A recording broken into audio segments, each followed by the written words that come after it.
This is chapter 2 in Why is Everybody Always Picking on Me? A Guide to Handling Bullies by Dr. Terence Webster-Doyle. When I was a kid growing up just outside of New York City, I was bullied a lot. I'm now 50 years old and I still remember how it felt. I sometimes feel the hurt, anger, and fear from those incidents that happened many years ago. Almost 40 years later, some of the effects of bullying are still with me.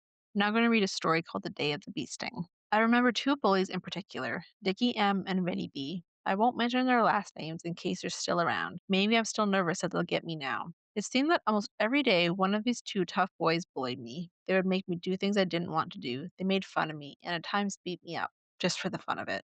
I was a big kid who hated to fight, and Dickie knew it.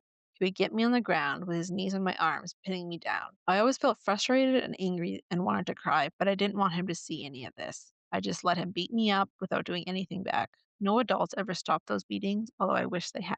One day, Dickie had pinned me down and was beating me up in the neighbor's yard. Without warning, I was stung by a bee in the back. This sudden shock made me jump up fast. Since I was bigger than Dickie, my leaping up threw him across the yard. I was stunned to see him lying there, shaken up. He looked at me, and I looked at him, and we both saw the truth in that moment.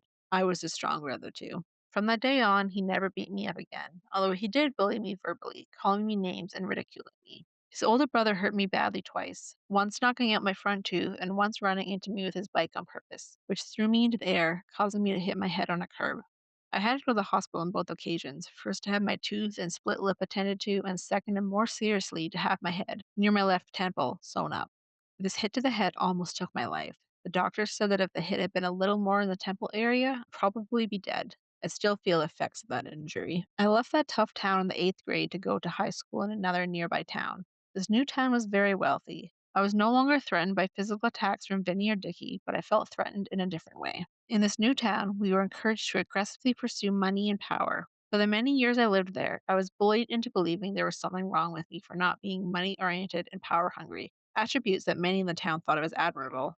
I couldn't compete with these bullies, so I failed and I felt inadequate for years. It took me a long time to realize that this was bullying of another kind. While Dickie's bullying was physical, the bullying I got in this new town was mental or psychological. It wasn't until much later that I realized that mental bullying can be far more dangerous than physical bullying. Strangely enough, it has had a deeper effect on me than getting beaten up. As I grew up, I met many types of bullies of all ages, both men and women. Almost everywhere people seemed to be out for themselves. Me first, go for it, get what you can. I began to see that bullying didn't stop in high school or college. It was just as apparent in the business world. People competing with each other and bullying to get their way. Many of these bullies acted like polite gentlemen and women. Many had been educated at some of the best colleges, and they spoke and dressed nicely. How, I wondered, could I feel intimidated by such people? Little by little, I began to see through their fancy outfits, their status seeking, and their ability to say the right thing at the right time. Plain old bullies, I said to myself. They're pushing people around just the way Vinny and Dickie did, but they're using their voices, their clothes, and their positions instead of their fists. These bullies get what they want by using their minds as a weapon to make others afraid of them, instead of using their fists. The best way to deal with these bullies, or any bully, is to know that you can also use your mind instead of your fists, but in a positive way. If you are a bully and don't want to be one, or you have been bullied and don't want to be bullied ever again, you're reading the right book. I noticed, growing up with bullies all around me, that I had turned into a bully myself. I had learned to believe that I needed to be aggressive if I were going to survive in this world.